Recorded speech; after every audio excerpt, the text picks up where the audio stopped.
Gwanja.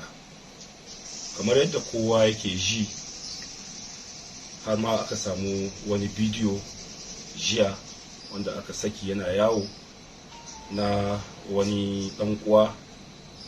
To bidiyon nan na wannan dan uwar abin da yake kokarin ya sanar da jama'a shine yana kokarin ya gaya masu Adamu ne cewa Niger ƙasa ce ta zaman lafiya, ƙasa ce ta kwanciyar hankali da fahimtar juna, ba ƙasa ba ce wadda baƙo in ya zo za a ci mutuncin shi. To abin da yake ta ƙoƙari ya faɗakar da mutane kenan. To amma sai jama'a ba su fahimta ba, kowa tashi fahimta daban. To shi ya kawo Adamu da Ado suka ga bidiyon kuma suka ji magana kuma suka ji komentar na mutane da suke yi, suka ce to a zo a sake wani bidiyo domin jama'a su fahimci ma magana yadda take gaba daya. Tabbas an yi accident, an yi shi kuma har wasu jama'a sun mutu daga ciki. Amma abinda muke so jama'a su gane, Ado Gwanja, Adamu Zango ba ɗaya daga cikinsu wanda ke tuka mota a lokacin da aka yi accident din. Ba ɗaya daga cikinsu. Akwai direba, su suna zamne ne cikin mota a matsayin fasanja. Accident din ya zo ya faru. Bayan accident din ya faru, gendarme sun zo, polisi sun zo, sun kama direban, yanzu haka yana can kulle, sannan kuma an kama motar tana nan kulle. Adamu Zango da Ado Gwanja suna nan, aikin da ya kawo su ma a cikin ƙasar sun ajiye shi, suna zaman jiran abin da hukuma za su yi da su. Shi ne kawai abin da suke jira a yanzu haka. Babu wani abu da suke yi, zaune kawai suke suna jiran abin da hukuma za ta yanke. Duk yadda hukuma ta yi da su, abin da Allah ya kawo ne. So saboda haka zan fara ba Ado Gwanja magana a shi ta bakin shi. Assalamu alaikum rahmatullahi ta'ala barakatuh. To jama'a, duk abin da ya faru ne sanadin tsautsayi ko kuma akasi ko kuma kaddara. Idan Allah ya rubuta maka ita, duk addu'ar da kake yi sai dai a sauƙaƙa maka ita.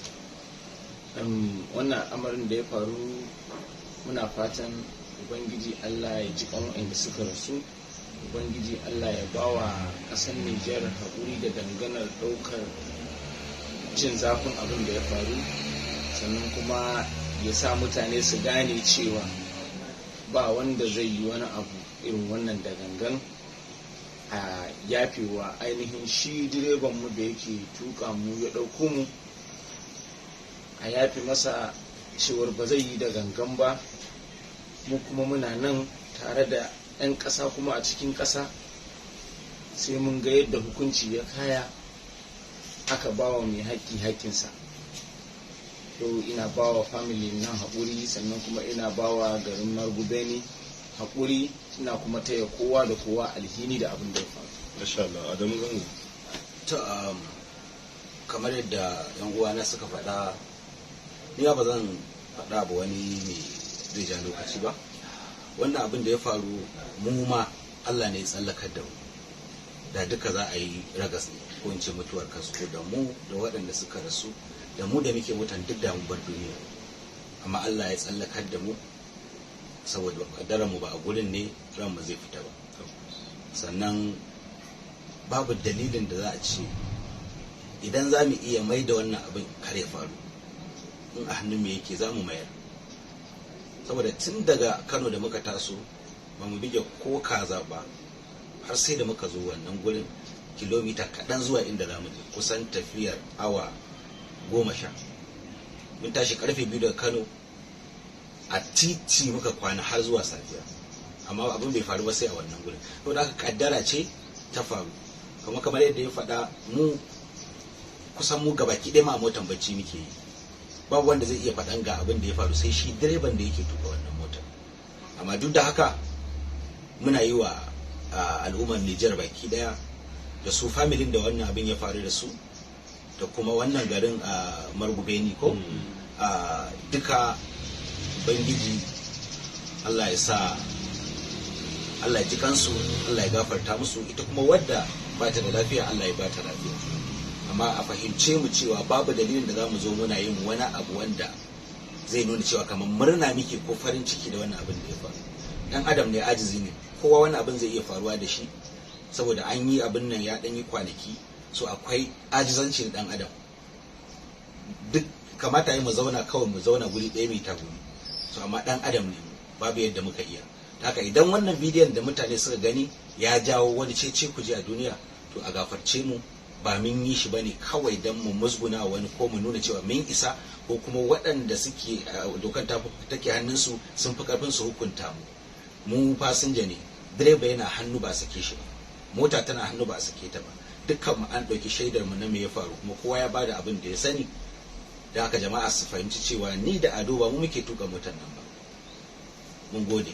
Dangadai matakan aran goma a irin sanno sintina margube na gwaye irguga alhahi ce ci aranga irkoi mi sugi imi yafa sawan mai kino shofero kan na mota conduit manti adam e zango no goga kendi manti ado gwanja no goga kendi igwanda shofer kan goga kendi wato kan accident wote igo girbi isbai hankan go negati wodin banda gendarme ka police ka ina shofero di shofero bumbo a gono din gadabu mota bumbo ina mota di ingai bumbo gwai kan kandai nan gonya maira imana ti igo goro igo hangar hinisi haikul kai hini tai da ingai ya dinga inga nogati mata danga matka aron goma bare goki bare go sanan dai bare go gane haikul mante wallahi mante ya dubo sohon gwarera kan igo